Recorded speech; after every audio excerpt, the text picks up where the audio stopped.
Isa sa 5 haligi ng criminal justice system, ang Bureau of Jail Management and Penology o BJMP ay binuo upang tumugon sa lumalaking pangangailangan ng pamamahala ng bilangguan at penolohiya sa bansa. Partikular na pinangangalagaan ng BJMP ay ang mga inmates na sumasailalim pa sa investigasyon, mga bilanggong patuloy pang nililitis ang kaso at mga detainees na pinatawan ng hanggang 3 taon na pagkakakulong. Sa ilalim ng Republic Act No. 6975 o ang Department of Interior and Local Government Act of 1990, inatasan ng Jail Bureau na mamahala ng operational at administrative control sa lahat ng mga piitan sa mga bayan at lungsod sa buong bansa.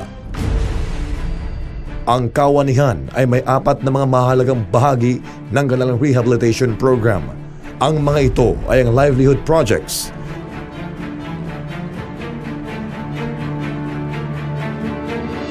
educational and vocational training,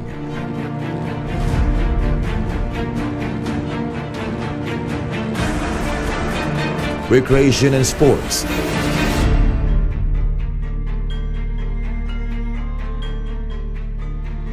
at religious o spiritual activities. Ipinapatupad ang naturang programa sa layuning mabura ang kriminal na pag-uugali ng isang bilanggo at maturuan nito na maging isang law-abiding at produktibong mamamayan.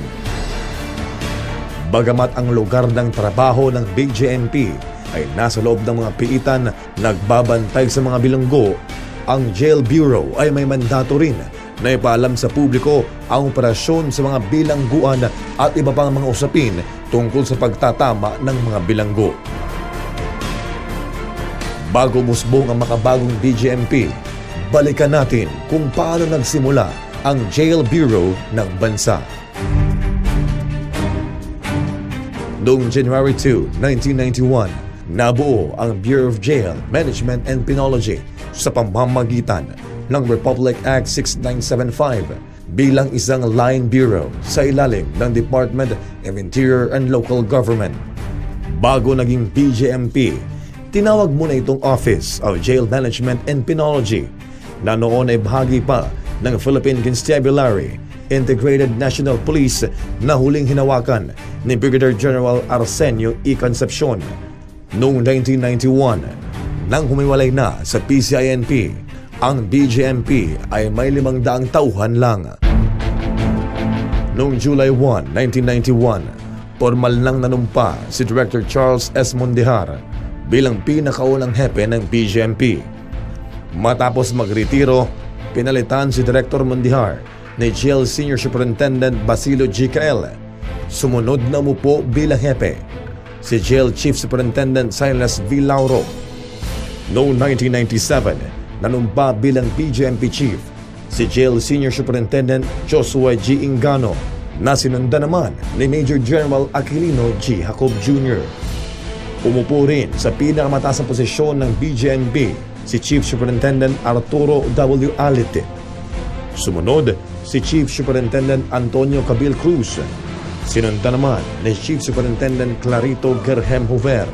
Umupo rin si Director Armando Villa Masares at si Director Rosendo Dial. Sa kasalukuyan, ang hepe ng BJMP ay si Director Johnny Mamaril.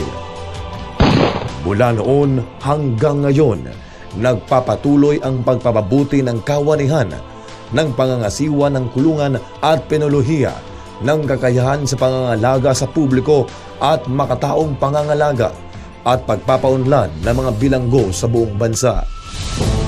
Sa paglipas ng panahon, iba't ibang proyekto at programa ang ipanatupad ng BJMP para sa kapakanan ng mga bilanggo, ng publiko at mga personahe ng kawanihan.